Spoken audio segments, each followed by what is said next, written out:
datang dan terima kasih atas kehadirannya pada acara seminar awal yang diselenggarakan oleh Rumah Sakit Medistra pada hari ini 20 Oktober 2019.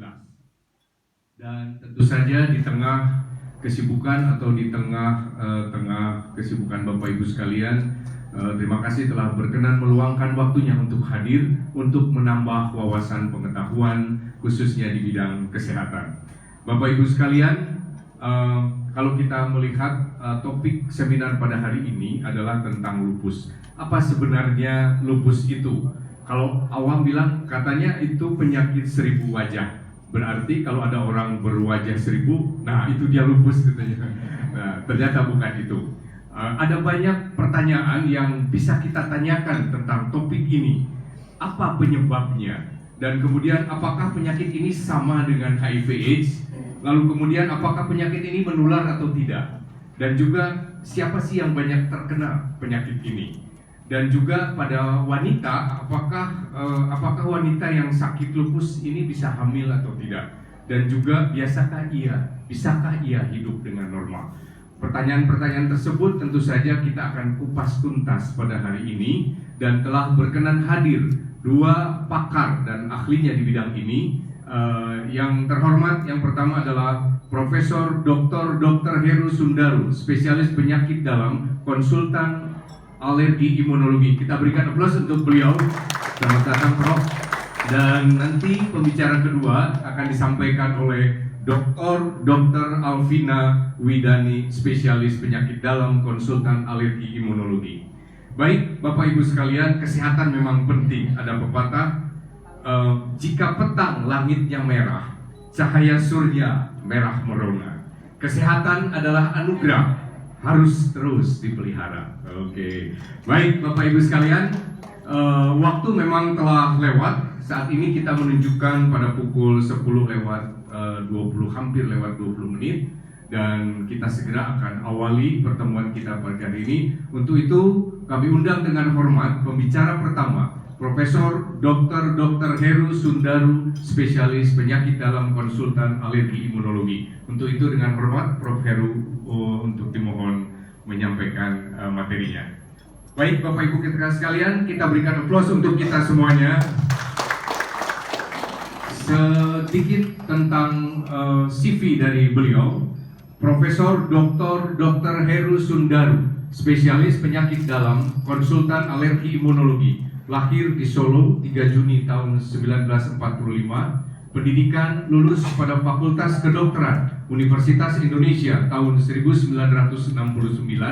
Beliau juga adalah spesialis ilmu penyakit dalam Fakultas Kedokteran Universitas Indonesia sejak tahun 1975, dan beliau juga adalah konsultan alergi imunologi sejak tahun 1986 dan berhasil memperoleh gelar doktor pada tahun 2005. Jabatan beliau juga adalah pengajar pada Divisi Alergi Imunologi Klinik di Rumah Sakit Cipto Mangunkusumo, Jakarta. Baik, hadirin sekalian, kita mulai awali dengan acara ini. Kami persilakan, Prof.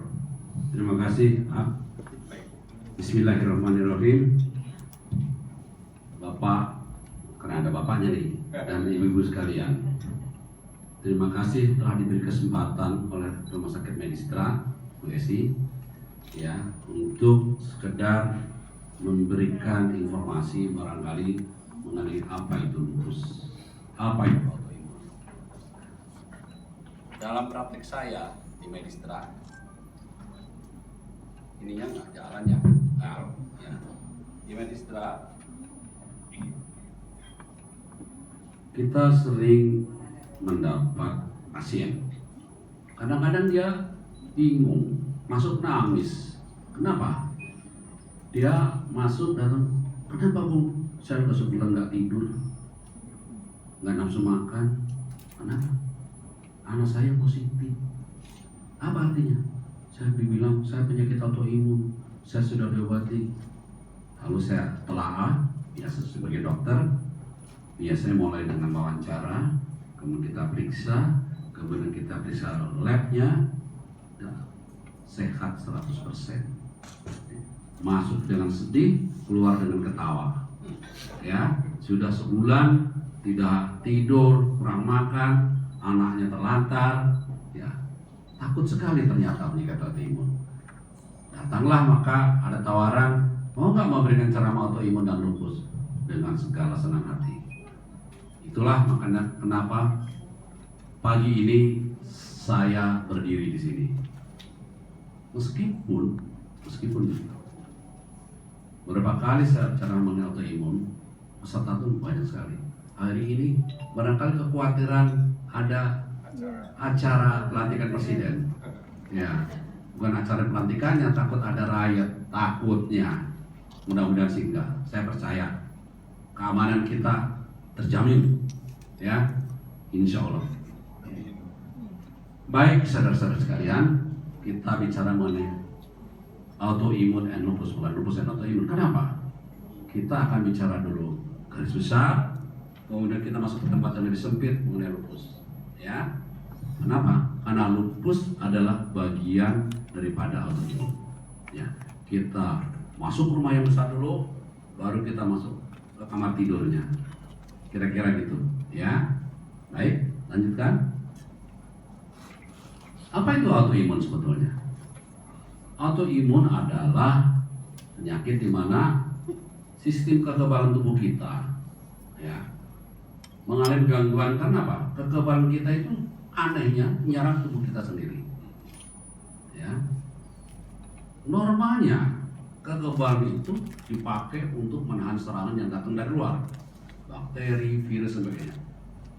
Oleh menahan serangan, ini justru kekebalannya menyerang badan kita sendiri. Jadilah kita sakit. Ya, tergantung organ apa yang diserang. Ya. Baik, silakan. Ini pakai ini bisa ya. Iya, sorry kelebihan. Ya. Jadi sebelum kita bicara mengenai autoimun, orang tentu ingin tahu apa sih itu sistem imun, apa itu sistem kekebalan. Jadi di dalam badan kita mempunyai sistem kekebalan. Bayangkan kalau orang nggak punya kekebalan. Bapak Ibu sekalian tahu kan penyakit AIDS, ya, yang nggak punya kekebalan, segala macam bakteri bisa masuk ke dalam badan kita, segala macam virus bisa masuk, segala macam jamur bisa masuk, sehingga terkaparlah kita, ya, terkena penyakit infeksi dan sebagainya. Nah, kita lihat di sini, ternyata tidak ada penyakit infeksi, virus, toksin, fungi, jamur, bakteri, parasit, polusi dan sebagainya. Itu tiap hari kita ini juga terpapar oleh calon-calon tumor sebetulnya. Tapi sistem kekebalan kita bagi polisi berpatroli seluruh tubuh kita, Anda yang kurang beres sikat selagi masih kecil, ya. Jadi tubuh kita tetap bugar dan sehat, ya. Kita akan selanjutnya bicara sistem imun diperlukan agar mempertahankan keseimbangan antara lingkungan di luar dalam tubuh, ya. Kita ambil contoh, saya masih ingat waktu saya belajar dulu, ada seorang anak kecil yang kekebalan tubuhnya itu nggak ada, dia dimasukin ke ruang kaca. Karena kaya, ya hampir lebih besar rumah tabung itu. Dia main di situ sampai dia dewasa, nggak boleh keluar. Dia ingin keluar, ya kena infeksi akhirnya habis. Sistem kekebalan itu menjadi penting sekali. Ya, kita bisa lihat misalnya di sini, ya, mulai dari udara, virus ini bakteri-bakteri makanan, ya, di dalam makanan, kulit juga ada bakteri, di usus ada bakteri, ya, di mata. Nah, ini adalah pertahanannya. Saya suka bikin ketawa. Kenapa? Orang suka mengeluarkan air mata, suka saya sindir. Air mata buaya katanya. Buaya darat atau buaya darat, saya tahu. Tetapi air mata itu mengandung zat-zat namanya lisosim untuk menahan serangan bakteri. Jadi penting air mata pun. Kalau orang nggak punya air mata, nanti akan yang mudah infeksi. Ada penyakit yang nanti nggak ada air mata nanti, ya. Jadi IgA, ada antibodi, saluran cerna, lambung, ada asam. Asam itu juga antibakteri, membunuh bakteri. Kalau kita beli gado-gado, jangan bukan gado-gado ngaduk, ambil sayur pakai tangan, ngembalin uang, kotor, kemudian itu kemarin sehat-sehat aja orang sih, karena ada sistem pertahanan di situ. Gado-gado yang kalau nggak ada makanan steril, ya pasti di situ banyak bakteri masuk ke tubuh kita. Di situ ada zat-zat anti, ada sel darah putih, tapi juga asam lambung itu membunuh bakteri. Makanya ibu bapak makan gado-gado nggak ada mencret kan. Ya, di situ lihat kekebalan tubuh kita. Ini kita bicara mengenai kekebalan, ya, sebagai entry untuk masuk ke autoimun atau lupus. Ya, imun sistem, ya, sistem imun, sistem kekebalan. Ada yang dapat dari lahir, ya. Kita itu dari begitu brojol jadi bayi sudah ada kekebalannya. Kulit kita, kalau kita nggak punya kulit, bakteri masuk semua. Termasuk saya bilang tadi air liur, air mata dan sebagainya. Itu berbentuk humoral, cairan atau sel, ya. Kalau kita kena paku, kadang-kadang nggak infeksi, kuat juga. Tapi kalau kena infeksi merah, ada kelenjar sini, pertahanan lokal di sini, ya. Kita sering, itu adalah sistem pertahanan, ya. Ada juga sistem yang humoral. Biasanya ini lebih spesifik.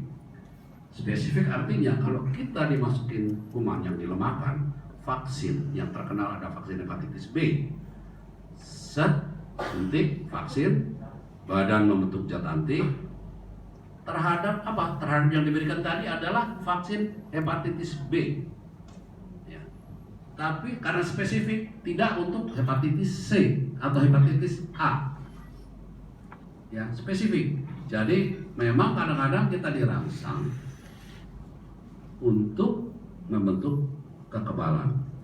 Vaksin sekarang kan lagi tren itu, vaksin flu, HPV itu adalah untuk tumor pada wanita, misalkan. Saya banyak cerita mengenai HPV karena pesertanya wanita. Vaksin untuk tumor ini sekarang sudah bisa. Jadi biasanya gadis-gadis sebelum gadis kadang-kadang sudah diberi vaksinasi HPV supaya jangan kena kanker serviks. Kanker serviks itu sekarang diketahui adalah karena penyebabnya virus HPV. Sehingga kalau diberi vaksinasi, insya Allah nanti kebal terhadap karsinoma serviks. Ya, itu kita bicara mengenai kekebalan. Ya, namun sistem kekebalan itu kadang-kadang ada gangguan tentunya. Ya, kita kenal, ya, ada imunodefisiensi, baik itu dapat dari lahir ataupun sesudah dia dewasa. Ya, orang-orang tua, ya, kekebalannya sudah mulai nurun, makanya gampang kena infeksi. Atau orang-orang dengan hepatitis C, hepatitis B, penyakit gagal ginjal semuanya akan imunodefisiensi sekunder, artinya gampang kena infeksi. Ya. Kemudian ada alergi. Ya. Alergi ada reaksi yang tidak wajar terhadap sesuatu yang pada umumnya orang normal. Susu, sehat kan orang minum susu, tapi pada orang yang alergi susu bisa mencret, bisa gatal-gatal. Ya. Suntik, kadang-kadang orang suntik obat, sebagian besar orang nggak apa-apa, pada sebagian kecil habis disuntik dia reaksi alergi. Ya. Pada ibu-ibu pakai gelang, pakai perhiasan, gatal hebat semua. Soalnya yang dipakai adalah imitasi. Kalung emas biasanya jarang, ya, atau jam tangan kadang-kadang ya kita bisa alergi. Itu alergi, ya, reaksi yang berlebihan terhadap sesuatu yang pada umumnya tidak apa-apa. Nah, kita bicara mengenai autoimun. Apa itu autoimun? Kita masuk sekarang ke autoimun, ya. Ketika imun sistem kekebalan menyerang badan kita sendiri, akan menyebabkan penyakit autoimun. Ya. Tadi gangguan kekebalan bisa kekurangan pada penyakit imunodefisiensi, bisa terjadi reaksi alergi, bisa kepada autoimun. Ya. Nah, autoimun itu ada yang organ spesifik, ya. Kita bisa bayangkan karena otak saja Kena tiroid saja, kena perut saja, kena kelenjar adenal, kena pankreas sehingga terjadi diabetes, ya. Tapi juga non organ. Apa itu non organ? Artinya hampir semua organ tubuh kita tuh kena. Jadi tidak menyerang satu organ saja. Misalnya orang lupus bisa kena sendi, kena ginjal, kena otak, kena jantung, ya, rheumatoid arthritis, skleroderma, ya, dan sebagainya. Jadi ya, organ spesifik hanya kena satu organ, ada yang multi organ, banyak organ, ya.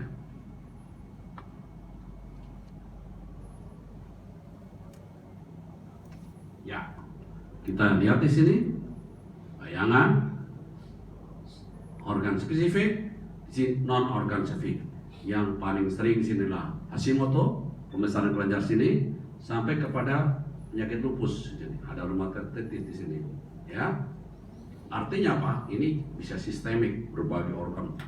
Lupus itu dari ujung rambut sampai ujung kaki, ya. Kita bisa lihat di situ. Nah, ini ulang lagi, ya. Kita lihat organ spesifik, thyroiditis, Addison, juvenile. Di sini non organ lupus yang paling tinggi, rheumatoid, skleroderma, dan sebagai Sjogren syndrome. Begitu banyaknya penyakit autoimun itu, kita akan terbatasan waktu. Mungkin kita akan bicara mengenai lupus dan Sjogren nanti, ya. Karena dua penyakit ini adalah thyroiditis, ya. Ini biasanya kelenjar situ dioperasi begitu, ya. Ada rheumatoid arthritis, yaitu yang menyerang sendi-sendi kecil terutama, biasanya simetris kanan kiri, ya. Ya. Bisa 1%. Nah ini, ya, sendinya sampai begitu, ya. Kita lihat ada yang pas-pasan begini, ya. Nanti pesan saya adalah kenali secara dini penyakit autoimun itu. Jangan nunggu organ itu sampai rusak.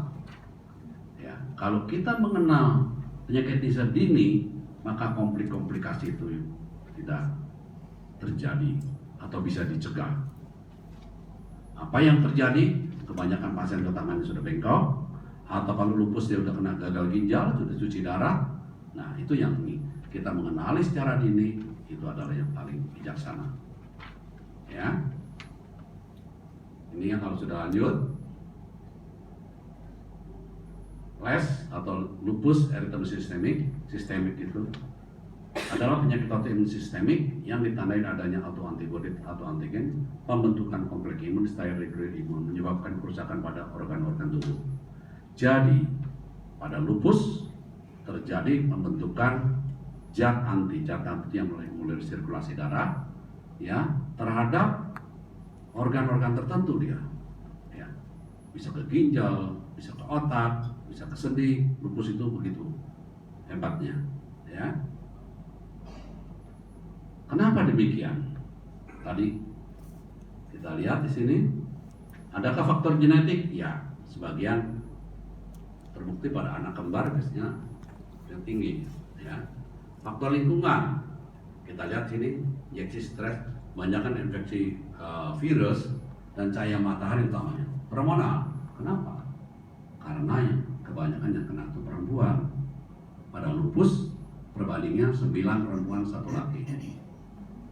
Kebanyakan penyakit autoimun kebanyakan adalah perempuan. Ya, penyebabnya pasti kita belum tahu. Ya, hanya ada faktor-faktor yang kira-kira berperan. Nah, ini kita bisa lihat. Ini adalah faktor gene. Lupa matiin HP, sorry ya. Lupa. Nah, untung bukan di masjid. Dari Medistra lagi. Ah, sorry.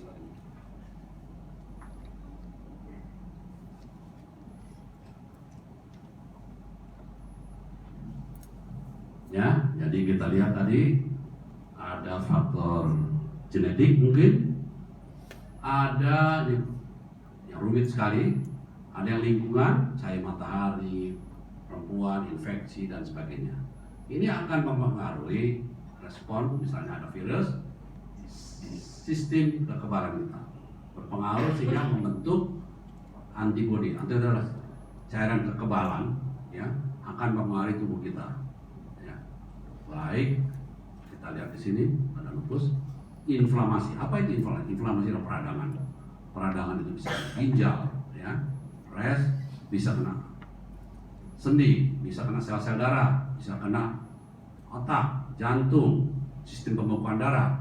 Kalau dia berlangsung kronis terus, ya rusak di ginjal atau pembuluh darah sehingga gagal ginjal, stroke dan sebagainya. Ya, jadi hal yang mesti diperhatikan adalah dia kemungkinan ada faktor gen dan lingkungan yang menghasilkan rentetan reaksi imun yang akhirnya menimbulkan peradangan dan akhirnya peradangan itu menyebabkan gangguan pada organ-organ.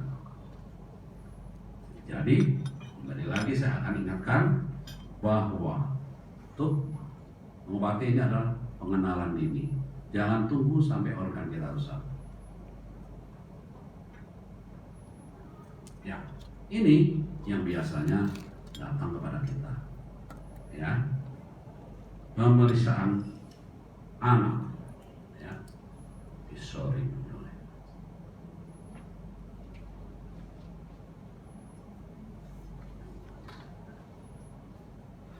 Ya, anti nuklear antibody, ya, positif. Jadi pasien kadang-kadang takut kalau dibilang positif, mati aku. Ya, nanti lihat dulu yang saya bilang tadi, masuk dengan bersedih, keluar ketawa. Ya, apalagi dia baca di bawahnya di sini. Ya, ada lupus dan sebagainya. Ya, dilihat lagi sini, positif kadarnya tinggi, 1000, wah, berat ini pasti. Ini yang sering ditanyakan pasien, apa saya lupus enggak? Pertanyaannya kan begitu. Kalau lupus berat enggak? Mati aku katanya. Anak saya masih kecil-kecil, biasanya begitu. Ya, ini pasiennya banyak kan ibu-ibu. Ya. Kemudian dokternya menganjurkan pemeriksaan anak profil. Ya. Tadi anak itu secara umum kemungkinan kemana ini. Kemudian anak profil itu lebih spesifik. Mungkin ada organ-organ tertentu, biasanya kalau lupus ini Sjogren, ini apa dan sebagainya. Ya. Ini alat bantu, sekali lagi alat bantu. Ya. Nah, saya ingin memberi sedikit informasi. Kalau anak positif, anti nuklear antibody positif. Ya betul, paling banyak ada lupus. Pada keadaan aktif dia bisa sampai mendekati 100%, tapi keadaan tenang dia hanya 90%. Tapi anak positif itu kemungkinan yang lain banyak, ya. Jadi anak itu tidak melulu lupus, ya. Kita bisa lihat di sini ada rheumatoid arthritis. Pada rheumatoid arthritis bisa positif pada 45%. Pada skleroderma bisa tinggi. Sjogren 60%. Jadi tidak semua Sjogren anaknya itu positif, ya. Jadi kalau anaknya negatif, wah aman saya, belum tentu. Tunggu dulu, ya. Kita tidak mendiagnosis penyakit itu hanya berdasarkan laboratorium. Sebagai dokter, kita harus wawancara. Apa yang ditanya? Bagaimana perjalanannya? Harusnya dokter itu akan mencari secara detail satu persatu keluhan ibu apa. Ya. Masalah apa? Kita tidak periksa. Ini positif, mati aku gitu, enggak ya. Habis kita wawancara dengan teliti, kita akan periksa fisik. Fisik, ada enggak gangguannya? Selanjutnya kita akan cek lagi pemeriksaan laboratorium yang lain. Baik itu ronsen barangkali, baik itu laboratorium, dan kadang-kadang kita lakukan biopsi. Biopsi itu diambil dagingnya sedikit, cairannya sedikit untuk dianalisis. Ya, jadi tidak berkesimpulan dari satu laboratorium. Karena pada dasarnya dokter itu tidak mengobati laboratorium. 1000 tidak ada kaitannya dengan beratnya lupus ataupun penyakit lain. 100 kadang-kadang ada 320, ada 100. Itu hanya menandakan kemungkinan 1000 itu mungkin lebih dapat dipercaya daripada 100. Ke 100 mungkin pada penyakit-penyakit lain. Ya. Jadi kita lihat di sini, ya, ada penyakit-penyakit lain, disease pun kadang positif, ya. anak itu bisa pada penyakit lain. Tes anak positif saja tidak menentukan adanya penyakit autoimun. Ya, ingat tuh, positif belum tentu autoimun. Namun demikian, tes negatif juga tidak menunjukkan tidak ada penyakit autoimun. Kalau negatif, tidak ada penyakit autoimun, belum tentu. Karena ada mekanisme lain. Kan tadi ada seluler, metode seluler. Ya, psoriasis misalnya. Dia melalui seluler, anaknya mungkin negatif. Tidak berarti kalau anak tidak ada autoimun, enggak. Ya, sekali lagi dokter menentukan diagnosis itu berdasarkan wawancara, pemeriksaan fisik, pemeriksaan penunjang lainnya. Ya, diperlukan data-data pemeriksaan fisik dan penunjang dan keahlian dokter.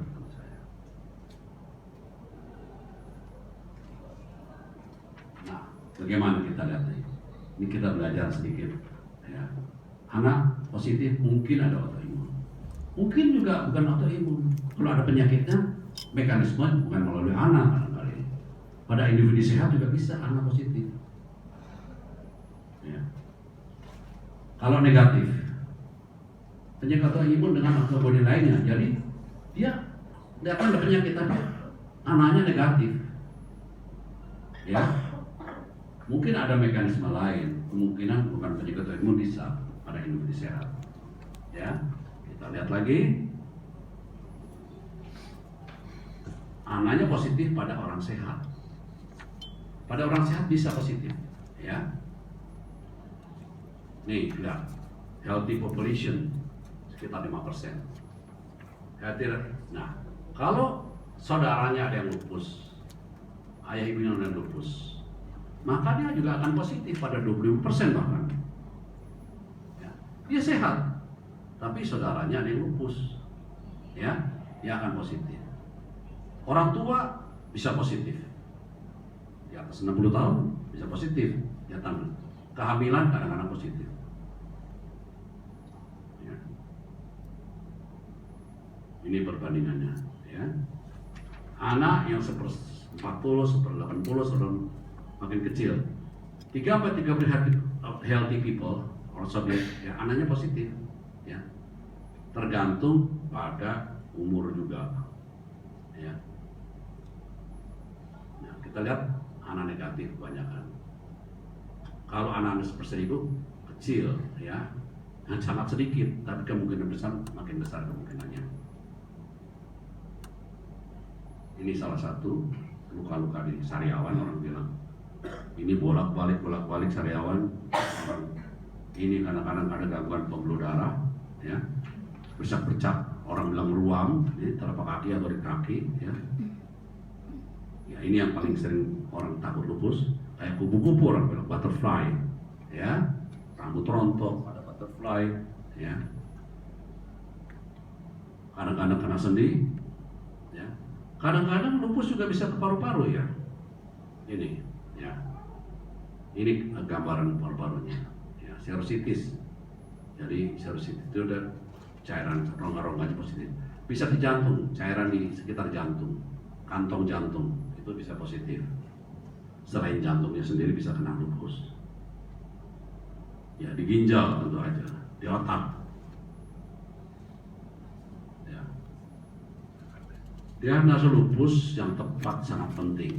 Ya. Kita mengobati lupus ini apa bukan? Ya. Sehingga penyakit ini dapat dengan baik. Dulu ada dengan kriteria American College of Rheumatology. Ya.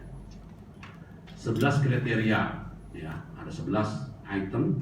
Kita paling sedikit 4 dari 11 itu secara positif, ya, secara tidak bersamaan atau bersamaan.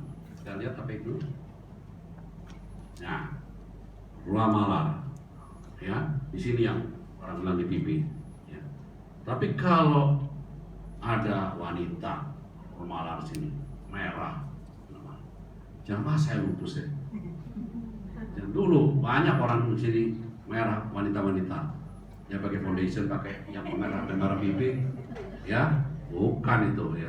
Kita harus ada yang lain-lainnya juga. Itu cuma salah satu, ya. Tanya yang lain, ada sariawan nanti tidak, ada merah di sini apa tidak, anaknya bagaimana, antidepresannya bagaimana, ada rematik atau tidak, ada cairan di paru-paru atau tidak, ada sel darahnya bagaimana. Kita lihat di sini, ya.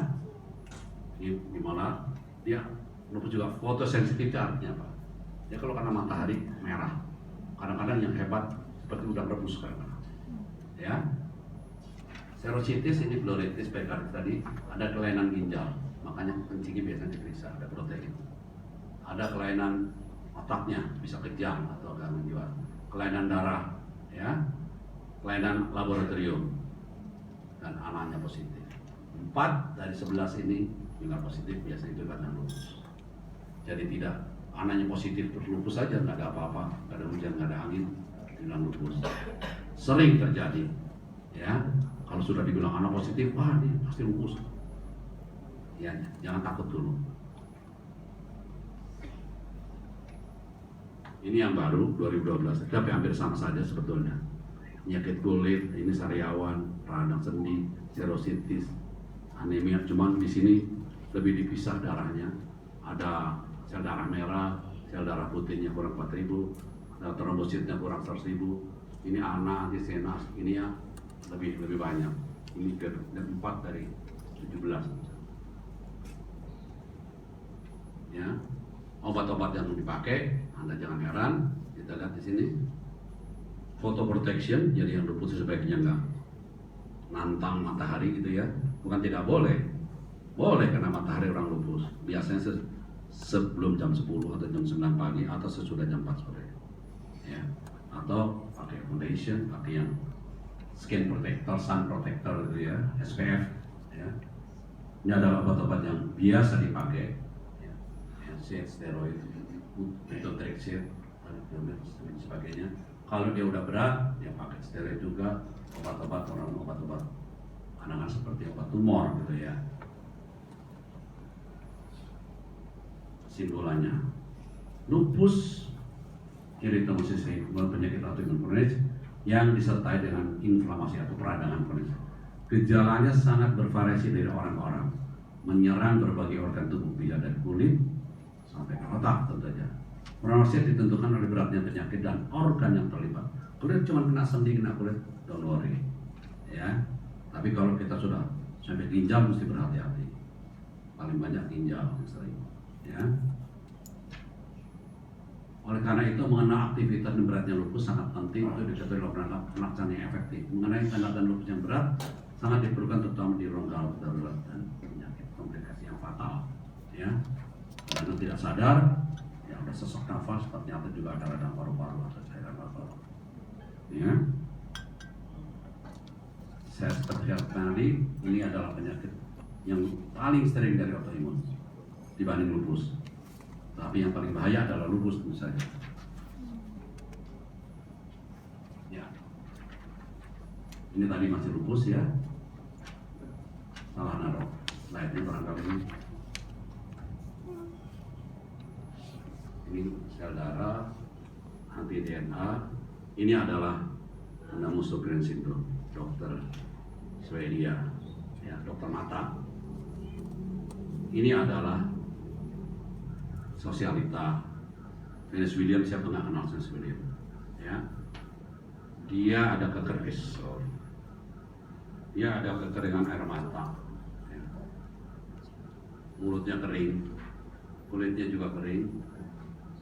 Kelenjar ini membesar, paratid, ya. Laju undap darahnya juga tinggi, sering capek. Ini skimmer itu adalah bagi yang di sini ada yang Sjogren, biasanya air matanya diukur berapa dalam dia bisa turun air matanya ke sini. Ini pada Venus Williams ini hanya 4 mm, ya. Kurang, normalnya 15 sampai 20 ya dalam 5 menit. Salivary biopsi. Kalau di luar, orang Sjogren bisa di biopsi. Biopsi itu untuk melihat apakah kelenjar-kelenjar itu ada nggak di mulut, yang menyebabkan mulut kering. Ya. Kemudian diperiksa anti SSA, RSB, ya. Kemudian air liurnya juga diukur, ya. Kurang dari 1,5 ml dan 16 menit. Normalnya 0,304 atau 5 ml dalam 15 menit.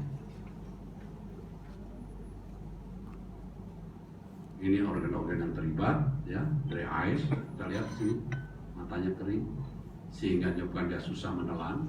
Ya. Kita sering dapat infeksi saluran nafas. Jangan kira meskipun yang mata yang diserang ternyata juga ada rematik, ya, ada gangguan fungsi hati. Maaf ibu-ibu, vaginanya juga kering. Ya. Jadi kalau hubungan suami istri itu sakit, ya, kering. Kita lihat ada saraf, gangguan pencernaan, kulitnya menjadi kering, mulut kering, hidungnya juga kering, ada sinusitis, kadang-kadang ada gangguan konsentrasi, brain fog orang bilang. Kita lihat sini ada gejala-gejala kering diagnosanya, ya, mata mulut kering, tidak mau pernah makan kering, perubahan rasa, mulut terasa terbakar, kesulitan bicara, terus-menerus bermalar untuk minum, dan ada kelainan kulit bercak merah, ya, mulut lengket, lidah kering dan sebagainya.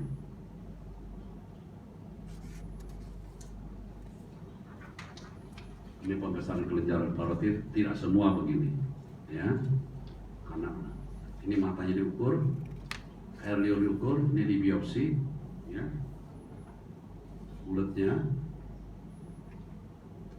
kadang-kadang ada gangguan sendi juga, ada bercak merah, ya, ada gangguan sampai ke otak juga, brain fog. Ini ada kriteria diagnosis, ini kering, anti-RO, anti-LA positif, ya, kadang-kadang yang di luar sana tapi tidak. Ini biasanya matanya dikasih warna, bisa kelihatan skimmer tadi, kemudian air liurnya juga diukur, ya, kalau 4 ya pasti positif. Ini yang diwarnai tadi matanya, ya, ini diwarnai. Pengobatannya untuk sampai saat ini tidak ada yang menyembuhkan penyakit ini, ya. Kita bisa lihat di sini simptomatik, simptom aja, mata kering jadi dikasih air mata ke atas mata. Secondary itu ada penyebab yang lain juga, diobati kalau ada. Skin and vaginal dryness biasanya pakai lubrikan. Kalau dia sakit ini bisa dikasih obat-obat anti rematik. Ini salah satu diagnosisnya, pengobatannya. Sampai di sini kita belum ada di Indonesia pilocarpin dan acetylcysteine ini, ya, untuk mulut kering, untuk mata bisa tetes mata, untuk kelainan kulit, obat-obat kulit juga. Ini kewenangan dokter barangkali, ya. Kesimpulan, sindrom Sjögren adalah satu penyakit autoimun sistemik. Meskipun gejala utamanya adalah mata dan mulut kering, tetapi sering digejala-gejala penyakit autoimun lainnya. Gejala Sjögren sangat mengganggu, perlu penanganan yang berkesinambungan untuk menghindari komplikasi yang tidak dikehendaki. Guys, ya, makasih.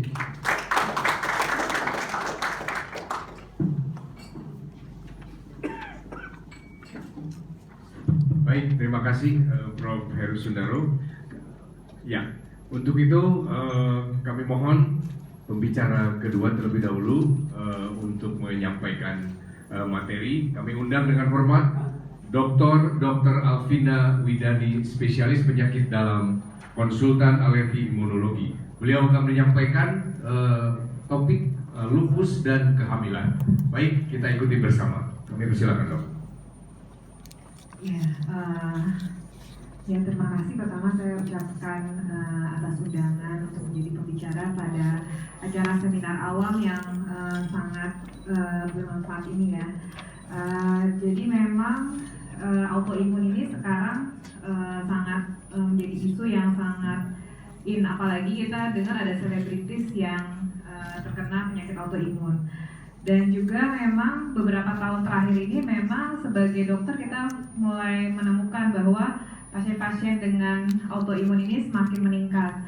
Memang di satu sisi dokter memang lebih aware, ya, atas penyakit autoimun ini.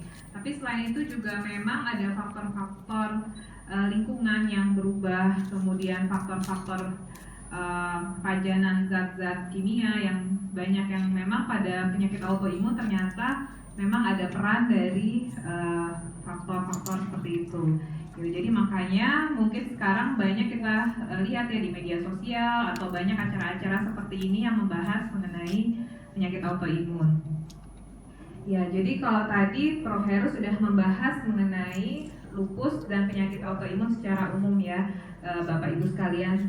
Nah, kalau saya di sini akan membahas lebih tentang kehamilannya, bagaimana seorang pasien dengan lupus kemudian ketika dia berhadapan dengan isu masalah kehamilan ini. Ya.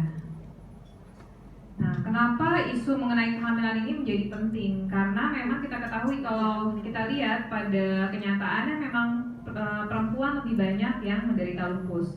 Itu bisa perbandingannya 9:1 antara perempuan dengan laki-laki. Dan umumnya memang yang menderita lupus ini kalau kita lihat perempuan-perempuan yang masih aktif, yang masih produktif, dan dia masih memang pada masa-masa reproduksi di mana memang sangat mungkin untuk kemudian dia hamil ketika menderita lupus. Jadi hal ini menjadi penting sekali. Dan yang tadi sudah disampaikan Prof. Heru juga, lupus itu merupakan suatu penyakit imun yang sifatnya sistemik gitu. Jadi bisa mengenai hampir semua organ. Mulai dari tadi yang ringan, sendi atau kulit, tapi juga bisa kena ke ginjal yang bisa berakhir dengan gagal ginjal, atau bisa juga mengenai ke sistem saraf yang bisa menimbulkan berbagai kelainan yang mungkin berat ya, mulai dari kelumpuhan sampai nggak sadar. Nah, kondisi yang berat seperti ini tentu kan kemudian jadi pertanyaan, apakah kalau pasien yang berat seperti itu atau dengan lupus bisa kemudian tetap bisa hamil, atau kalaupun hamil apakah itu tidak akan membahayakan buat diri pasien dan bayinya. Nah, sifatnya juga lupus ini kronik, jadi bukan kayak orang batuk pilek yang mungkin dikasih obat antibiotik kemudian sembuh, atau orang diare dikasih antibiotik terus sembuh. Ya, jadi sering jadi pertanyaan, sampai kapan saya harus minum obat gitu misalnya. Dan memang pasien-pasien autoimun, dalam hal ini juga khususnya lupus, memang merupakan pasien kronik yang butuh pemantauan jangka panjang. Mungkin gampangnya kita menganalogikan dengan pasien-pasien seperti pasien dengan diabetes atau kencing manis atau darah tinggi. Jadi itu pun juga penyakit yang butuh pemantauan gitu. Jadi bukan hanya kalau orang kan pasien kalau udah mikir, aduh saya harus seumur hidup nih berobat. Nggak seperti itu saja. Jadi kayak kita pikir kalau kayak orang diabetes, darah tinggi kan juga selama ini kontrol rutin, tapi itu bukan suatu hal yang menakutkan sebenarnya gitu. Jadi, nah karena sifatnya kronik ini, pasti suatu waktu kita sebagai dokter ataupun pasien itu akan menghadapi isu atau masalah kehamilan ini. Jadi misalnya saya punya pasien awalnya belum menikah gitu, ke diagnosis umur 17 tahun, tapi kemudian kan dia bisa kemudian aktivitas biasa, bisa sekolah biasa, kemudian bisa bekerja, kemudian akhirnya menikah, dan akhirnya kan harus berhadapan dengan masalah isu ini, apakah dia bisa hamil atau apakah dia bisa tetap ini. Jadi memang kita sebagai dokter yang menangani pasien-pasien autoimun seperti ini, pasien-pasien kronik, kita memang harus mengikuti perjalanan pasien itu gitu. Jadi seringkali kita tahu nih pasien ini dari mulai dia remajanya, kemudian sampai dia kemudian menikah, kemudian punya anak gitu. Jadi itu merupakan hal yang penting untuk kita bisa menjalin kedekatan dengan pasien, karena memang perjalanannya akan panjang, kronik, kita bisa beberapa tahun-tahun berhubungan dengan pasien tersebut. Nah, tadi saya sudah sampaikan juga manifestasinya bisa dari ringan sampai berat sekali. Nah, ini yang sering menjadi pertanyaan biasanya pasien-pasien kalau udah mulai ada rencana mau nikah, mulai dipertanya-tanya seperti ini. Dok, nih saya mau nikah nih berapa bulan lagi gitu misalnya.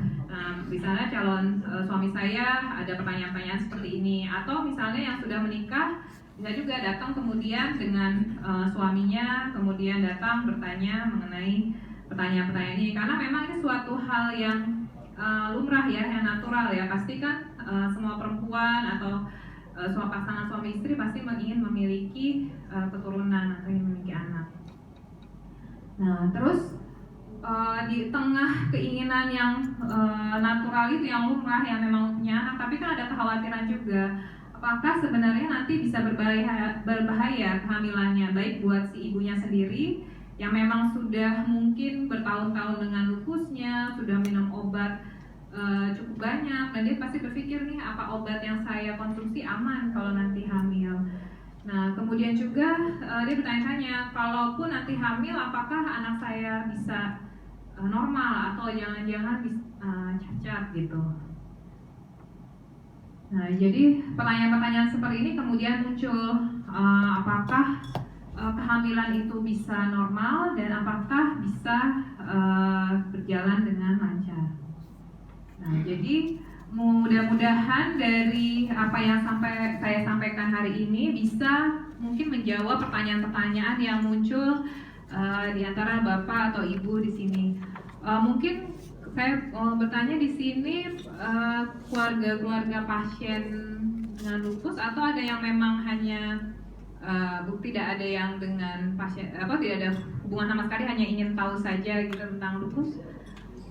Mungkin Ibu dan Bapak yang di sini pasien lupus atau yang keluarga dengan lupus, ada bisa tunjuk tangan. Rata-rata tidak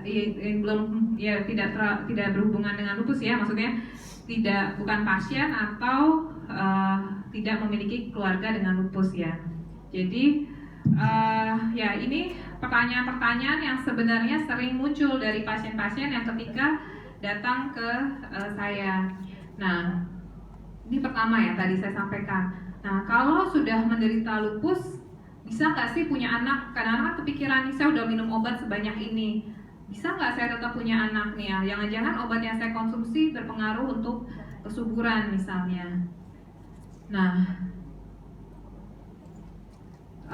kalau secara umum sebenarnya kesuburan antara pasien dengan lupus dengan pasien yang tidak lupus itu tidak jauh berbeda. Jadi tetap pasien lupus itu bisa hamil, asalkan memang penyakitnya itu sudah terkontrol dengan baik gitu. Jadi tapi juga beberapa ada yang baru tidak terencana gitu. Jadi lupusnya belum terkontrol tapi tiba-tiba hamil tanpa direncanakan gitu. Jadi ada juga kasus seperti itu. Jadi kalau dari segi kesuburan itu tidak ada perbedaan yang jelas. Jadi bisa saja dia tetap bisa hamil walaupun penyakitnya belum terkontrol.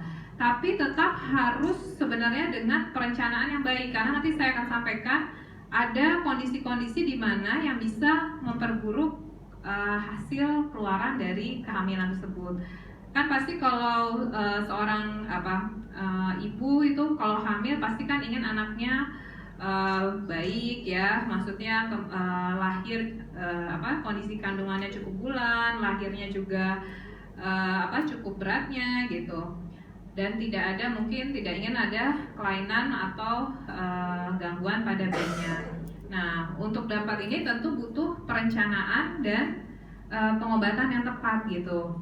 Karena nanti saya sampaikan ada faktor-faktor yang bisa menyebabkan kehamilan itu tidak bisa berjalan dengan baik.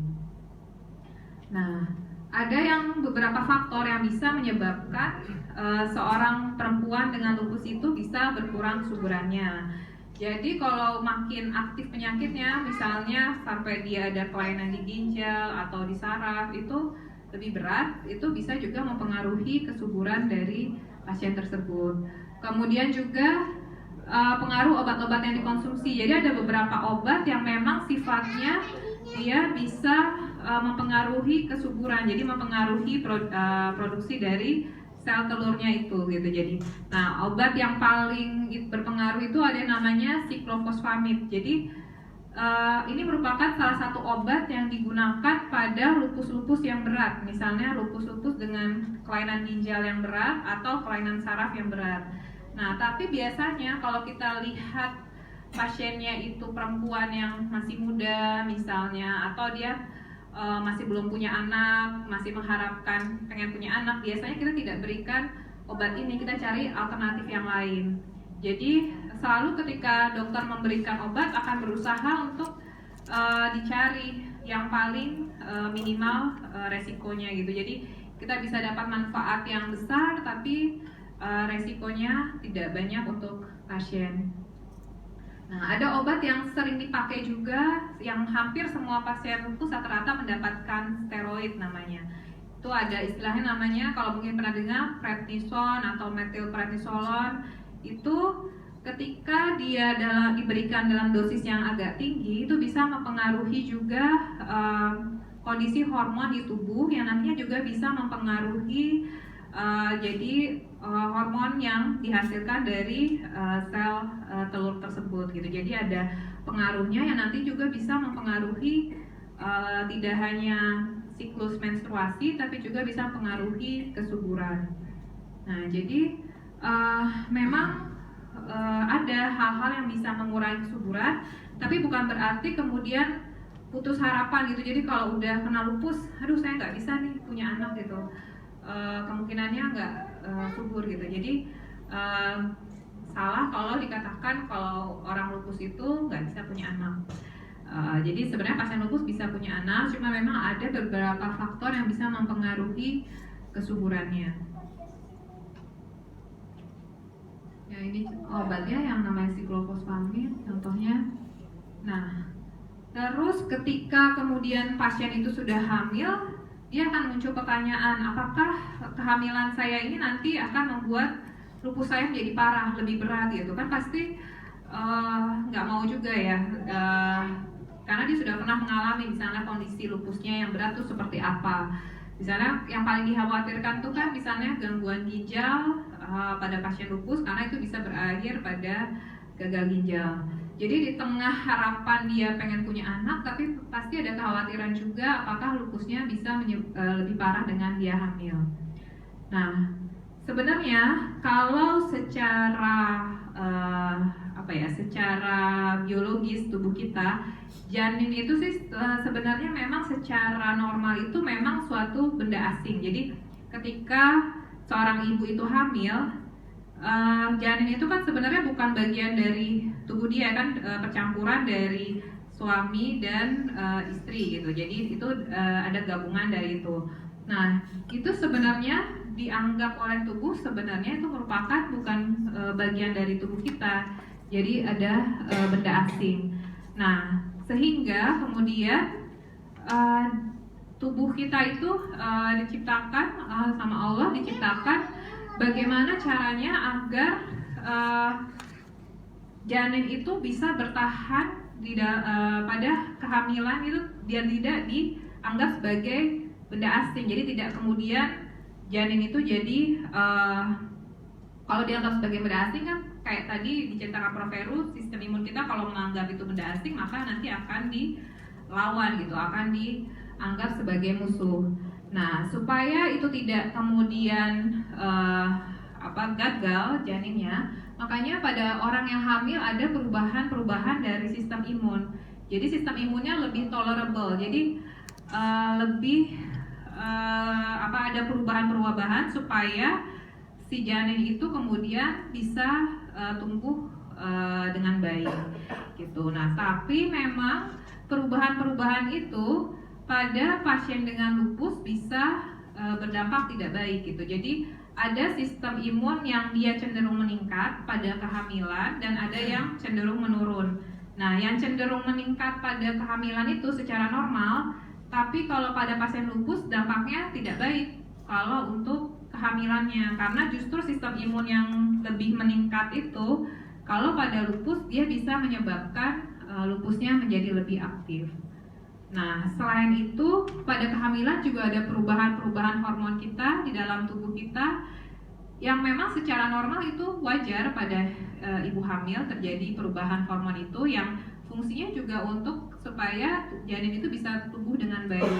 Tapi karena memang pada lupus juga ada faktor hormon yang bisa berperan dalam penyakitnya, sehingga perubahan-perubahan itu bisa yang pada orang normal itu tidak menyebabkan masalah, tapi pada pasien lupus bisa kemudian menyebabkan menyebabkan lupusnya menjadi lebih parah. Nah, sehingga kalau pasien dengan lupus ketika dia hamil, dia butuh pemantauan yang lebih ketat untuk penyakitnya. Jadi butuh kontrol yang lebih ketat, tidak hanya ke dokter kandungan, tapi juga ke dokter penyakit dalam, misalnya yang menanganinya gitu, yang menangani lupusnya. Karena lupusnya itu bisa lebih aktif karena perubahan dari tadi sistem imun kita dan juga hormon yang sebenarnya pada orang normal yaitu wajar terjadi perubahan-perubahan itu.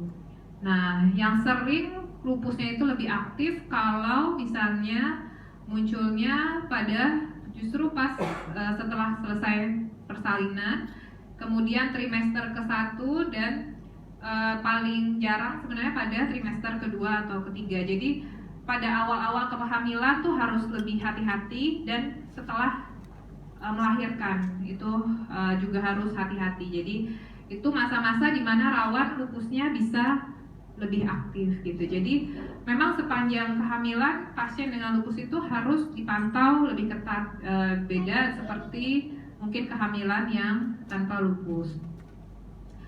Dan ini resikonya dia akan lebih parah kambuh penyakitnya kalau memang dia mulai hamilnya itu pada saat lupusnya aktif gitu. Kalau pada saat lupusnya aktif, resiko untuk lupusnya menjadi lebih berat itu bisa sampai 65% gitu. Jadi sangat butuh memang perencanaan gitu. Ketika biasanya ketika pasien itu mulai cerita kalau dia mau menikah gitu, kita sudah bisa mulai konseling dengan pasien dan keluarganya untuk perencanaan bagaimana ke depannya ketika dia mulai menikah, dia bagaimana merencanakan kapan punya anak, terus bagaimana dengan dengan lupusnya gitu, apakah sudah terkontrol atau tidak. Dan itu memang harus diketahui oleh tidak hanya oleh pasien tapi juga dengan anggota keluarga yang lain, terutama suami pasien tersebut. Nah, kalau tadi yang pertanyaan pertama, apakah hamilnya bisa berpengaruh dengan lupus? Nah, yang satu lagi ternyata bisa saling timbal balik gitu. Jadi nggak hanya si lupusnya yang bisa aktif karena dia hamil, tapi juga lupus itu bisa menyebabkan outcome dari kehamilan itu bisa jelek. Nah, ini ada beberapa kondisi yang bisa terjadi pada pasien dengan lupus yang hamil, yang lebih tinggi dibandingkan pasien yang tidak lupus gitu. Jadi ini yang harus diwaspadai pada pasien-pasien lupus yang hamil. Pertama, ada resiko bisa pertama ada resiko bisa keguguran gitu. Jadi saya ketemu beberapa pasien yang memang dia belum tanpa perencanaan, kemudian kita sudah informasikan sebenarnya bahwa sebaiknya kalau mau hamil tuh sudah terkontrol dulu, tapi kan itu kan tidak bisa dipaksakan kan, ada yang memang mengharapkan untuk punya anak gitu. Jadi itu ternyata ya harus berhadapan dengan resiko kalau belum penyakitnya terkontrol, ada resiko keguguran. Selain keguguran juga ada resiko prematur, jadi lahirnya lebih awal sebelum waktu taksirannya. Atau ada juga yang sudah cukup bulan tapi kemudian janinnya mati di dalam kandungan gitu, yang kemudian itu juga bukan suatu yang diharapkan. Kalaupun janinnya nggak meninggal dalam kandungan, ada yang ternyata pertumbuhan janinnya terhambat, jadi berat badannya tidak sesuai dengan yang diinginkan gitu misalnya. Nah, kemudian resiko lain yang bisa terjadi ada namanya neonatal lupus. Jadi bayinya kemudian ketika lahir dia menunjukkan tampilan seperti pasien lupus. Jadi ada kemerahan di wajahnya gitu. Jadi ini bisa terjadi pada pasien dengan lupus yang hamil. Tapi tidak semua pasien lupus yang hamil akan selalu berakhir pada outcome seperti ini gitu. Jadi kalau bisa terencana dengan baik, kemudian dilakukan pemantauan yang baik, kemudian dokternya berusaha optimal untuk menangani supaya tidak terjadi ini. Semua faktor-faktor yang bisa memungkinkan terjadinya ini diatasi, insya Allah sih bisa lahir, ada yang lahirnya baik tanpa terjadi kelainan seperti ini gitu. Jadi bukan ingin menakutkan, tapi sebenarnya ini untuk waspada gitu. Jadi supaya pasien-pasien itu mengerti bahwa kenapa pentingnya kita melakukan perencanaan yang baik agar hasilnya juga baik. Nah, kondisi apa yang bisa memperburuk hasil outcome? Itu terutama kalau memang lupusnya kena ke ginjal. Kalau memang lupusnya sudah kena ke ginjal, itu resiko untuk terjadinya yang tidak diinginkan ini lebih tinggi gitu. Jadi yaitu kita seringkali harus melakukan konseling, edukasi yang baik pada pasien-pasien yang memang ada kelainan ginjalnya. Tapi saya pernah ada juga pasien dengan kelainan ginjal, dia bisa hamil baik padahal waktu itu sebenarnya tidak terencana ya. Tapi begitu ketahuan, kita pantau dengan ketat, akhirnya sih bisa lahir cukup bulan normal. Tapi itu selama kehamilan dia memang harus dipantau dengan ketat, dan kita udah ketahui dari awal dia hamil. Yang seringkali berakhir tidak baik itu misalnya banyak pasien yang baru ketahuan lupus ketika sudah hamil gitu. Ada beberapa kasus baru ketahuan lupus setelah hamil, jadi sudah datang dengan ini. Jadi kita beberapa kali dikonsulkan oleh teman sejawat dari dokter kandungan, pasien-pasien yang memang sudah datang dengan kondisi ini gitu. Jadi dicurigai apakah jangan-jangan ini ada lupus, karena selain ada kelainan ini ternyata dari labnya ada lagi yang kelainan atau ada gejala-gejala lain yang menyertai lupus gitu. Jadi yang sulit kalau ketahuannya baru setelah hamil atau baru setelah terjadi kejadian seperti ini gitu. Jadi kalau yang misalnya tadi yang saya cerita bagus itu pasiennya memang sudah lama dengan lupus, tapi dia hamil ketika lupusnya masih belum terkontrol, itu outcome-nya masih bagus karena kita bisa pantau dari awal. Tapi yang kurang bagus biasanya gitu, yang ketahuan baru lupus ketika dia hamil atau sudah terjadi outcome seperti ini. Jadi memang butuh perencanaan yang baik. Nah, yang sering jadi pertanyaan juga ketika sudah hamil, pasien tuh seringkali nggak mau minum obat karena takut obatnya itu bisa berdampak jelek buat bayinya. Takutnya bisa menimbulkan kecacatan atau bisa menimbulkan efek samping yang tidak diinginkan. Nah, jadi seperti ini. Atau ada yang kadang-kadang takut juga untuk hamil karena dia merasa kalau obat-obatan lupusnya itu bisa berdampak tidak baik. Nah, pada prinsipnya sama seperti obat-obatan yang lain, ada obat yang boleh untuk ibu hamil, ada yang tidak boleh untuk ibu hamil. Jadi nggak hanya pasien lupus, pasien hamil secara umum kita tahu ada obat yang boleh, ada yang tidak boleh. Nah, ini ada mungkin kalau yang tidak berinteraksi dengan pasien mungkin kurang familiar dengan nama-nama ini, tapi ini nama-nama obat yang biasa digunakan pada pasien lupus yang fungsinya ada yang untuk menekan aktivitas lupusnya seperti prednison, metilprednisolon. Ini hidroksikloroquine juga obat yang sifatnya menekan aktivitas lupus. Kemudian ada juga azathioprine, siklosporin. Nah, kalau dua obat ini merupakan obat-obat pengencer darah yang sering juga digunakan pada pasien lupus yang hamil gitu. Jadi pasien autoimun, terutama lupus, seringkali disertai oleh gangguan pembekuan darah yang namanya darah kental. Jadi ada namanya sindrom antifosfolipid. Jadi itu penyakit autoimun yang ditandai oleh pengentalan darah, yang dia sering juga menyertai berbagai penyakit autoimun lain, terutama lupus. Nah, pada hamil kita juga selalu harus mengevaluasi, selain ada lupus, ada pengentalan darahnya enggak?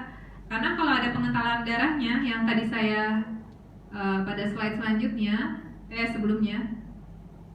Nah, kalau ada pengentalan darah sindrom antifosfolipid ini bisa menyebabkan kehamilannya nggak bagus hasilnya, tadi bisa keguguran, bisa prematur, bisa meninggal janinnya, atau pertumbuhan janinnya bisa terhambat kalau ada sindrom antifosfolipid. Ini merupakan suatu penyakit autoimun juga yang tandai oleh pengentalan darah. Jadi dia sering menyertai penyakit-penyakit autoimun lain, terutama lupus.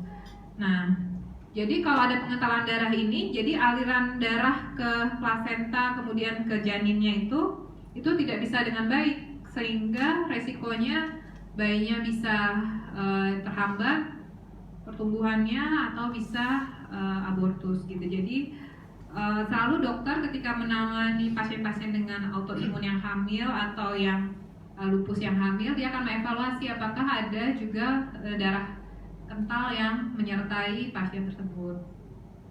Nah, jadi gak usah khawatir kalau ternyata pasien itu kita temukan darah kental ketika hamil, ada obat-obatan yang aman diberikan pada saat hamil. Jadi sini kalau yang sering dengar Aspilet, kalau heparin ini biasanya disuntik. Jadi beberapa pasien hamil lupus yang darahnya kental, dia harus rutin tuh suntik sendiri di perut tiap hari. Jadi memang sudah diajarkan dan bisa sih dilakukan sendiri. Jadi nggak beda, sebenarnya nggak terlalu jauh sama orang yang pakai insulin ya. Kalau pakai insulin kan kadang-kadang dia nyuntik sendiri juga gitu. Nah, ini kalau yang ada darah kentalnya, selain butuh minum obat, ada juga pasien yang butuh diberikan suntik darah, pengencer darah gitu. Dan ini memang sepanjang kehamilan harus disuntik terus. Nah, ini memang berat ya, memang perjuangannya kalau ibu-ibu hamil yang dengan lupus atau autoimun. Selain dia harus minum obat-obatan, kemudian berhadapan dengan penyakitnya, dia juga ya itu harus, kadang-kadang ada obat yang harus dia suntik sendiri gitu. Nah, ini ada, kalau obat yang lain ini obat-obatan yang sering digunakan pada pasien lupus tapi nggak boleh ketika hamil. Jadi biasanya kalau kita sudah tahu dia hamil, obat-obatan seperti ini ya harus jelas langsung di stop kalau nggak terencana. Jadi banyak yang juga nggak terencana. Jadi baru tahu tiba-tiba hamil gitu, ya udah kita harus langsung stop obat-obatan ini. Tapi kalau misalnya terencana dengan baik, kita bisa stop minimal misalnya 3 bulan sebelumnya. Jadi 3 bulan sebelum perencanaan hamil kita bisa stop dulu, baru setelah itu kita mulai kita ganti dengan obat lain yang aman untuk hamil. Ini ada obat-obatan yang memang fungsinya menekan kekebalan tubuh supaya nggak berlebihan, yang digunakan pada lupus. Kalau warfarin ini obat pengencer darah. Kalau ini Captopil Valsartan mungkin pernah dengar, ini obat darah tinggi. Karena pada lupus juga seringkali kita temukan pasien-pasien itu ada tekanan darah tinggi, atau pada saat dia hamil tekanan darah juga bisa tinggi. Jadi ini kalau ini harus diganti dengan obat hipertensi yang lain. Nah, jadi kita sudah tahu ya Bapak Ibu sekalian tadi bahwa kalau seorang penyandang dengan lupus masih bisa hamil, masih bisa kesuburannya baik, tapi memang harus direncanakan dengan baik dan harus dipantau dengan baik agar tadi tidak terjadi yang tidak diharapkan. Tadi lupus itu bisa berdampak jelek buat kehamilan dan kehamilannya pun bisa memperburuk lupusnya. Jadi bagaimana supaya kehamilan itu bisa berjalan lancar dan bisa berhasil dengan baik? Ya, jadi pertama memang harus perencanaan dan komunikasi yang baik. Jadi seringkali sih sebenarnya saya memulai sejak pertama kali misalnya sebelum menikah. Memang kalau memang dia sudah bercerita dia akan menikah, kita biasanya sudah ngobrol dengan si pasien dan keluarganya, atau biasanya baru dibawa suaminya ketika sudah menikah baru ikut konseling. Nah, itu memang dari awal harus direncanakan dengan baik gitu. Jadi kita harus tahu keinginannya seperti apa, jangan sampai gara-gara usul dari dokter malah jadi berantem gitu misalnya di keluarga. Jadi memang harus komunikasi, kita tahu keinginan dari pasien, juga dokter menyampaikan apa yang bisa terjadi dengan kehamilannya. Nah, kemudian ketika sudah kemudian diketahui hamil, harus rutin berobat, tidak hanya ke dokter kandungan yang menangani, tapi juga harus ke dokter penyakit dalam yang menangani lupusnya gitu. Jadi harus kontrol teratur dan juga minum obat yang teratur. Nah, sebaiknya sejak sebelum hamil kita harus bisa terkontrol dulu lupusnya supaya outcome-nya bisa bagus. Jadi harus dari awal, dan jangan khawatir, jangan karena kemudian hamil kemudian takut ada efek dari obat ke janinnya terus obatnya jadi nyetop sendiri. Jadi yang penting adalah memang mengikuti saran dokter, mana obat yang bisa dikonsumsi, mana yang enggak. Dan kita juga harus bertanya, sebagai pasien harus bertanya ke dokternya, apakah obat-obatan yang sudah saya konsumsi ini aman semua gitu. Dan harus juga menceritakan, jadi kadang-kadang ada juga yang minum obat yang di luar resep dokter, itu juga harus diceritakan. Nanti dokter akan mengatur kira-kira obatnya itu bisa diturunkan dosisnya atau tidak selama kehamilan. Nah, supaya juga bisa berhasil dengan baik, butuh perencanaan dengan tepat. Nah, karena kita butuh perencanaan yang baik, seringkali kalau lupusnya belum terkontrol, harus menggunakan metode kontrasepsi. Nah, sebenarnya kalau pada lupus tidak semua aman untuk digunakan metode kontrasepsinya. Jadi ada beberapa yang relatif tidak dianjurkan untuk digunakan sebagai metode kontrasepsi pada pasien lupus. Nah, yang tidak boleh adalah yang berhubungan dengan kontrasepsi hormonal gitu. Jadi karena dari dari proses perjalanan penyakit lupus itu, faktor hormon merupakan salah satu faktor yang berpengaruh. Jadi kontrasepsi hormonal apapun bentuknya, mau itu pil atau suntik itu ataupun yang ditanam itu tidak boleh pada pasien dengan lupus. Pasien seringkali saya bilang nggak pakai kontrasepsi hormon kan, nggak suntik, enggak. Tapi ternyata dia pakai yang yang tanam itu ya. Jadi mungkin kadang-kadang persepsi pasien tuh suka nggak memahami bahwa sebenarnya itu sama aja, sebenarnya itu juga hormonal. Nah, yang relatif dibolehkan ini bisa dengan IUD atau spiral ya, kalau dikenal IUD atau kondom. Tapi ini pun sebenarnya IUD harus memperhatikan tidak ada hal-hal yang bisa memperburuk, misalnya ada resiko infeksi. Kalau misalnya ada kemungkinan pada pasien tersebut ada resiko infeksi yang bisa terjadi, ya lebih baik jangan. Tapi yang relatif lebih dianjurkan kalau untuk metode kontrasepsi dibandingkan yang hormonal dengan yang ini, terutama pasien-pasien lupus yang dia ada pengentalan darah gitu. Jadi kalau yang ada pengentalan darah, dia lebih beresiko kalau mendapatkan kontrasepsi yang hormonal gitu. Jadi terutama yang pengentalan darah. Nah, kita selalu memberitahukan kepada pasien. Ada pasien saya yang bertanya, dok, kapan nih kok saya masih belum boleh aja gitu hamil gitu kan, dia karena sudah menikah 2 bulan yang lalu gitu.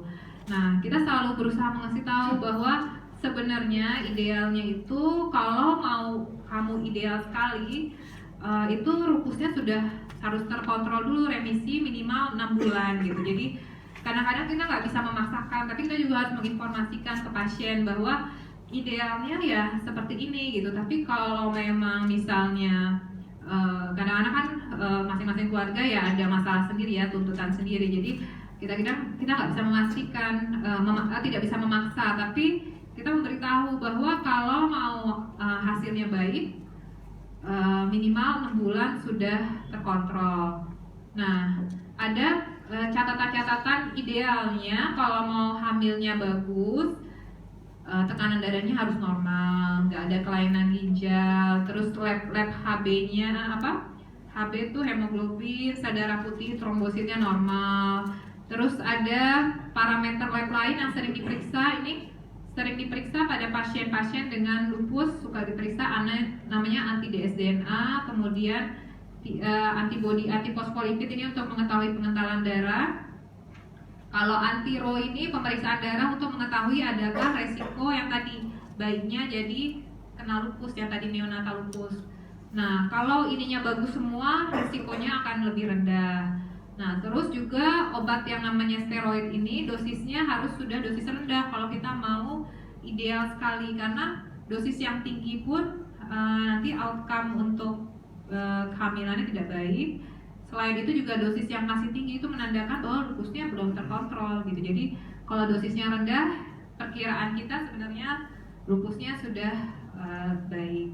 Dan juga nggak ada obat-obatan yang tadi yang dilarang teratogen itu, jadi menyebabkan kecacatan, bisa menyebabkan kelainan pada janin. Jadi ini yang ideal sebenarnya kalau mau merencanakan kehamilan. Kalau ada kondisi-kondisi ini sebenarnya kontraindikasi untuk hamil. Kalau ada gagal ginjal yang udah sampai stadium 4-5, kemudian gangguan parunya berat sampai pasiennya sesek, gagal jantung berat, ini atau tekanan pembuluh darah parunya juga tinggi, atau lupusnya masih berat dalam 6 bulan terakhir. Kalau kita pikir-pikir kan, kalau pasien dengan seberat ini apa mungkin hamil? Bisa, ada beberapa pasien yang memang datang baru ketahuan lupus, atau misalnya selama ini udah pernah ketahuan lupus tapi nggak kontrol berobat, tahu-tahu ketahuan hamil padahal dia sudah kena kelainan ginjal stadium 5 gitu. Ada, atau ada yang punya kelainan jantung berat juga ada gitu. Jadi bukan hal yang nggak mungkin ketemu pasien yang hamil lupus tapi dengan kondisi yang berat seperti ini. Tapi ya ini yang bukan terencana, ini pasien-pasien yang tidak terencana. Ada pasien yang kemarin hamil, dia sebelumnya ada gangguan jantung berat sama gangguan paru berat, tapi dia kemudian sudah berobat sekitar 2 tahun dan sudah perbaikan fungsi jantungnya, jadi pompa jantungnya sudah membaik. Ternyata dia bisa hamil dan bagus perjalanan kehamilannya. Jadi asalkan sudah terkontrol, sudah baik, nggak mustahil dia bisa hamil. Tapi yang ketika datangnya sudah masih dalam kondisi ini, akhirnya kemarin ada pasien seperti itu dari rumah sakit luar, ternyata akhirnya berakhir kematian janin di kandungan. Jadi sudah hamilannya sudah cukup besar, tapi akhirnya itu dan harus dikeluarkan. Itu pasiennya dengan gagal ginjal yang membutuhkan cuci darah. Jadi datangnya memang dalam kondisi yang terlambat. Nah, jadi kalau tadi sudah bisa terencana dengan baik dan kemudian hamil, ada hal-hal yang harus diperhatikan agar kehamilannya bisa berjalan dengan baik. Jadi yang jelas kontrol lupusnya dan kandungannya ke dokter yang terkait. Jadi harus komunikasi yang baik, kemudian juga kalau bisa melibatkan keluarga.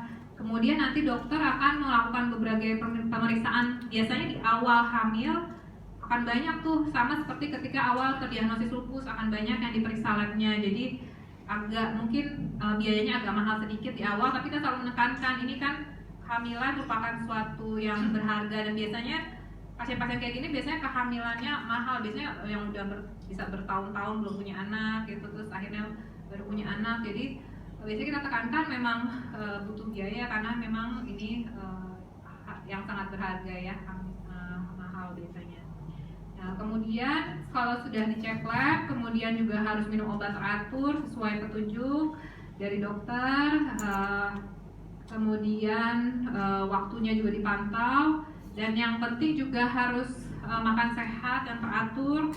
Selalu suka bertanya boleh makan apa atau nggak boleh makan apa. Jadi yang paling baik kita makan yang natural ya, yang alami ya. Sebisa mungkin kurangi makanan yang diproses, terlalu banyak mengalami pemrosesan gitu. Jadi sesuatu yang alami itu jauh lebih baik. Terus banyak makan buah, sayur untuk sumber vitamin.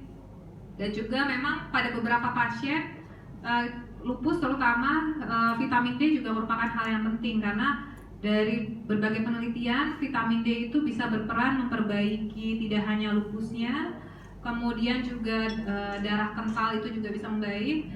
Dan dari segi kehamilan tadi, outcome kehamilan yang tadi resiko tadi abortus, kemudian resiko tadi kelainan kehamilan yang lain itu bisa membaik bila diberikan vitamin D yang adekuat gitu. Jadi pada lupus saja vitamin D dan kalsium itu penting, nah, apalagi ketika hamil gitu. Jadi itu lebih harus diperhatikan lagi. Jadi karena sebenarnya dari sumber makanan memang kita tidak bisa mendapatkan terlalu banyak asupan vitamin D ya.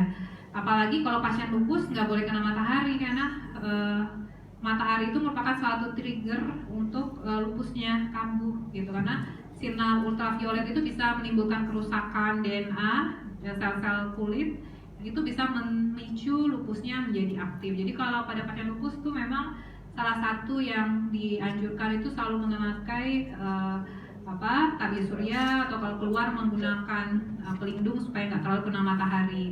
Nah, jadi supaya bisa dapat sumber vitamin D yang cukup, ya memang harus dibantu dengan suplemen vitamin D dengan kalsium. Jadi harus cukup. Nah, yang paling penting lagi adalah memang support dari keluarga, dan pasiennya sendiri harus merasa bahagia dengan kehamilannya gitu. Jadi kalau enggak ya sulit, karena memang berat sebagai pasien lupus, apalagi dia kondisinya hamil tadi, itu harus sering kontrol, kemudian minum obat yang cukup banyak, kadang-kadang harus nyuntik obat sendiri gitu. Jadi harus benar-benar butuh dukungan keluarga, tidak hanya finansial tapi juga support secara psikologis gitu. Dan suasana hati dari pasien juga akan mempengaruhi tidak hanya lupusnya tapi juga kondisi kehamilan, karena lupus itu atau penyakit autoimun salah satu triggernya juga stres, baik fisik maupun psikososial. Jadi selalu support dari keluarga atau dari pasangannya itu penting sekali. Oke, mungkin sekian dari saya. Terima kasih, semoga bermanfaat. Walaupun di sini mungkin banyak yang belum berinteraksi dengan pasien lupus, mudah-mudahan informasi yang didapatkan bisa ya bermanfaat. Mungkin kalau ada teman bisa disampaikan gitu, jadi atau juga bisa meningkatkan awareness dari ibu dan bapak sekalian. Mungkin dari saya sekian, terima kasih, semoga bermanfaat. Baik, Bapak Ibu sekalian, kita berikan aplaus untuk Dr. Alvina Widani. Baik, Bapak Ibu sekalian, tak kena maka tak sayang. Tadi ada yang terlewat ya, belum memperkenalkan beliau. Dr. Alvina Widani, spesialis penyakit dalam, konsultan alergi imunologi, lahir di Jakarta 31 Juli 1982. Beliau adalah staf medis dan dosen pada Divisi Alergi Imunologi Klinik Departemen Ilmu Penyakit Dalam, Fakultas Kedokteran Universitas Indonesia RSUPN Dr. Cipto Mangunkusumo, Rumah Sakit Universitas Indonesia. Pendidikan beliau S1 Kedokteran, lulus pada tahun 2006, kemudian juga lulus pada spesialis ilmu penyakit dalam dari FKUI, lulus pada tahun 2012, spesialis ilmu penyakit dalam khusus konsultan alergi imunologi klinik dari FKUI juga pada tahun 2016, dan beliau juga telah lulus pada S3 Ilmu Biomedik pada Fakultas Kedokteran Universitas Indonesia pada tahun 2018. Pada riwayat organisasi beliau adalah beliau mengikuti pada Perhimpunan Alergi Imunologi Indonesia sebagai Satgas Imunisasi Dewasa pada PB PAPDI, dan juga Dewan Pembina Yayasan Sjögren Syndrome Indonesia. Baik, itulah sosok beliau.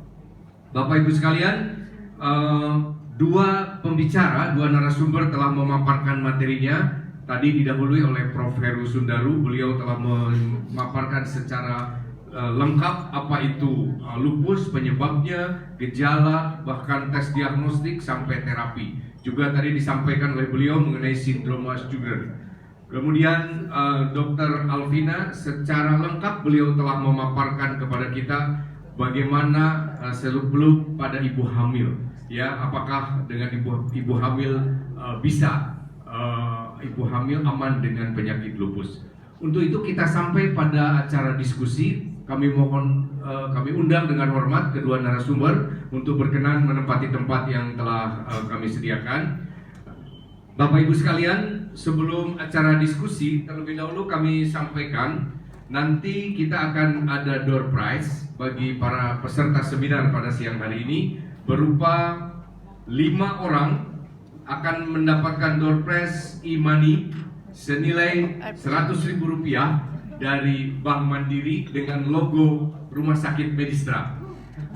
Kemudian nanti akan ada juga